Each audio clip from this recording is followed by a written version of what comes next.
हाँ, मेरा नाम महावीर प्रसाद कुमावत है और मैं ईवीएम हटाओ सेना से हूँ। आज मैं आपको डेमो करके दिखाऊंगा कैसे प्रोग्रामिंग के थ्रू वीवीपैट के कागज के वोट चोरी किए जा सकते हैं। बोले इलेक्ट्रॉनिक वोट तो चोरी हो सकते हैं, तो 2010 में महात्मा हरिप्रसाद जी ने प्रूव करके दिखा दिया था।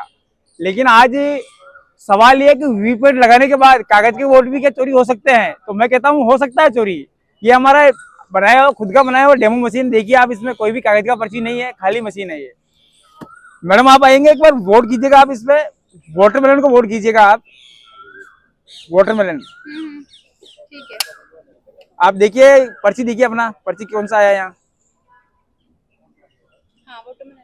और आप कंफर्म किया ना आपने, जिसको वोट किया था उसी को वोट गया है ना।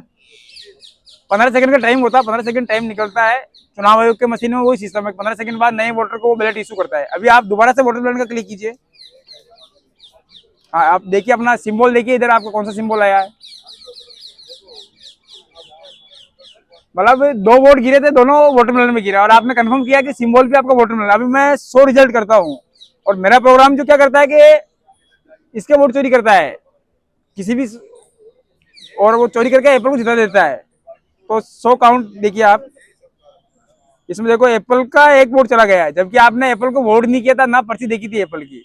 अब बहुत सारे तरबूज के किए थे दोनों वोट, लेकिन यहाँ तरबूज का 1 वोट चोरी हो गया है और एप्पल को गया है। तो अब बहुत सारे लोग, जैसे राहुल गांधी जी भी बोलते हैं, बहुत सारे बोलते हैं कि 100% पेपर ट्रेल गिनती होना चाहिए, काउंटिंग होना चाहिए। तो एक बार हम पेपर का देख लेते हैं। पेपर देखिए किसका है यहाँ, आप देख लीजिए इसको। मतलब कागज का वोट भी चोरी हो गया है, इलेक्ट्रॉनिक वोट तो चोरी हुआ। ये तो इन्होंने 2010 में प्रूफ करके दिखा दिया था महात्मा हरिप्रसाद जी ने। कभी मशीन में वोट चोरी संभव, ये ओरिजिनल मशीन का वीडियो है। जो ये लिंक दिया है, इसको क्लिक करेंगे लिंक को कोई भी, तो वो वीडियो मिलेगा लोगों को। 2010 का वीडियो है, तो ओरिजिनल मशीन में किया था उन्होंने चोरी। लेकिन मैंने जो दिखाया आपको कागज के वोट चोरी करके दिखाया है कि कागज के वोट भी, तो ये चोरी कैसे संभव हो भी मैं आपको भी डिटेल समझाता हूँ इसका। ये जो कांच है आप देख रहे हैं, ये कांच काला है। जो सरकार का मशीन उसमें भी काला कांच है, फिर भी चोरी पकड़ नहीं सकते हैं। तो हमारा इसमें एक छोटा सा सरकार से भी निवेदन, आदेश है और मतदाताओं से निवेदन है कि वो सरकार से मांग करे, अपने नेताओं से मांग करे कि हमें बैलेट पेपर का ऑप्शन दे हमारे को, कि जब भी मतदान कक्ष में मतदान हो तो वहां पर ये मशीन तो रखा रहेगा, साथ में बैलेट पेपर रखे आप, ताकि जिस मतदाता को बैलेट पेपर से वोट करना बैलेट पेपर से करेगा और जिस मतदाता को मशीन से वोट करना मशीन से करेगा। तो जो मेरे जैसे आदमी है जिनको मशीन पे भरोसा नहीं है, तो वो अपना वोट सही से दे पाएंगे। तो आप पत्रकार लोगों के माध्यम से मैं कहना चाहूंगा कि आप इस बात को अधिक से अधिक मतदाता तक पहुंचाएं, और मतदाता अपने स्तर पर इस चोरी को रोकना चाहते हैं तो चुनाव आयोग को पत्र लिखे और प्रधानमंत्री मुख्यमंत्री को पत्र लिखे कि बैलेट पेपर से वोट करने का ऑप्शन चालू करे। और मुख्यमंत्री चाहे कोई भी, तो वो अपने राज्य में चुनाव बैलेट पेपर से करवा सकता है। एक सवाल है मेरा कि जिस तरीके से राहुल गांधी जी कहते हैं कि ईवीएम हैक कर लिया गया है और मोदी जी को जिताने के लिए कोशिश की जा रही है ईवीएम हैक करके, क्या ये बात इसका मतलब सच है? देखो, मैं राहुल गांधी जी या मोदी जी तक जाना नहीं चाहूँ, क्योंकि वो दोनों ही ईवीएम के समर्थक है। राहुल गांधी जी ने पिछले 15 साल में कभी भी लोकसभा में प्राइवेट मेंबर बिल नहीं रखा, कभी या वोटिंग नहीं करवाई कि ईवीएम रहना चाहिए या हटना चाहिए। क्योंकि भारत में जो ईवीएम लाया गया वो चुनाव आयोग के थ्रू नहीं लाया गया, वो लाया गया संसद के द्वारा। प्रधानमंत्री ने कानून बनाया और कानून के तहत ईवीएम आया है, तो वो कानून के तहत प्रधानमंत्री हटा सकते हैं। तो राहुल गांधी ने कभी भी इसके लिए प्राइवेट मेंबर बिल नहीं रखा अभी तक। तो सीधा दिखता है कि राहुल गांधी ईवीएम के समर्थक है वो। तो जब सरकार ईवीएम को सुरक्षित मानती है, तो आप इसको क्यों गलत प्रूफ करने में लगे हो? क्योंकि मेरे को पता है ना कि कांच काला है। अगर सरकार चाहती कि उनका ईवीएम सही है, तो हमने एक 40,000 का उनको डिमांड ड्राफ्ट दिया है। ये राइट रिकॉल पार्टी ने हमारा सपोर्ट किया था इसमें। इन्होंने, क्योंकि सरकार ईसीआई कहती है कि हमें राजनीतिक पार्टी चाहिए, तो इस पार्टी ने अपने लेटर पैड पर लिख के दिया और 40,000 रुपए का डिमांड ड्राफ्ट भेजा इन्होंने। तो अभी तक उन्होंने मशीन नहीं दी। अगर उनका मशीन वास्तव में सुरक्षित है, उसमें वोट चोरी नहीं हो सकता है, तो वो मशीन देने से क्यों डर रहे हैं हमारे को?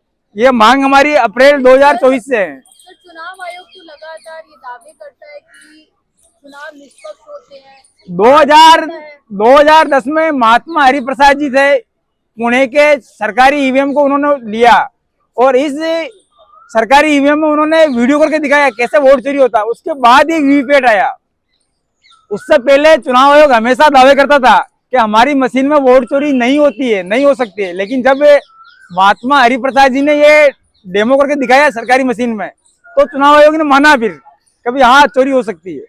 लेकिन जब पिछली बार जब चुनाव हुए थे तब उसमें भी ये दावा किया गया था कि वोट चोरी किए गए हैं, लेकिन उसी समय पे इलेक्शन कमीशन ने ये शर्त रख दी थी कि जिसको भी लगता है कि अगर चुनाव चोरी हो रहे हैं या ईवीएम हैक किया जा सकता है तो आओ और आके लाइव डेमो करके दिखाओ, और अगर ईवीएम हैक हो जाता है तो वो अपना पद छोड़ देंगे, और अगर नहीं होता है तो व्यक्ति के ऊपर कानूनी कार्रवाई होगी। उन्होंने अभी तक उस जगह का नाम नहीं बताया और टाइम और तारीख नहीं बताई कि हमारे को ईवीएम में वोट चोरी करके कहाँ पे दिखाना है। वो बोले कि लाइव करके आप नहीं तो लाइव वो जगह नहीं दिखाई ना उन्होंने, वो केवल मीडिया के सामने आके बोलते हैं, लेकिन उन्होंने कभी नहीं बोला कि फला तारीख को फला टाइम पे आपको फला जगह पे आके ये बताना है। तो उन्होंने मशीन कभी बताई नहीं, वो केवल मीडिया में दावे करते हैं। और अभी तक वीवीपैट के ऊपर चुनाव आयोग ने एक अक्षर नहीं बोला कभी। अगर आपने कभी कोई देखा तो उसका लेटर पेड में बता सकते हैं। वो हमेशा ईवीएम पे बोलता, जो ईवीएम को तो 2010 में महात्मा हरिप्रसाद जी ने चोरी करके दिखा दिया था सरकारी ईवीएम पे, तो वोट चोरी संभव है उसमें। और वीवीपैट को भी वो दिखाते नहीं किसी को। सर अब 5 राज्यों के आज रिजल्ट आए तो क्या कहना है कि जिस तरीके से कोई भी जीता है तो कहीं ना कहीं हेराफेरी है? बिल्कुल हेराफेरी हो सकती है, वो संभव है इसमें।